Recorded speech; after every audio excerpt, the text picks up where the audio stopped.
澳門有一間開咗40幾年、本地最大規模嘅珠寶金行，仲要係澳門中銀嘅指定黃金供應商。哇！中銀指定黃金供應商真係好猛料啊！佢哋仲有消委會頒發嘅 A 級誠信店同埋最佳誠信店。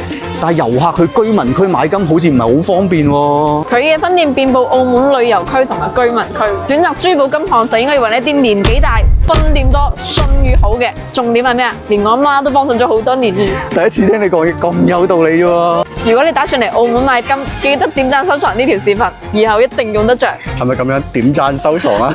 唔可以點呢度啊！哇！今時今日仲愛開分店，真係有信譽又有實力喎。梗係啦，係咪冇介紹錯啊？嗱，你入去辦買金之後，我咧就問佢有冇免費嘅茶點，我哋兩個打配合，絕對冇問題嘅，唔會尷尬，你放心啦。哇！果然係澳門黃金批發商啊！啲金磚都靚過人嘅，呢度啲鑽石珠寶啲盤飾設計得都幾靚喎。哇！呢度居然有田間國嘅手信任你食喎。冇咁核突啦！你過嚟睇鑽石㗎。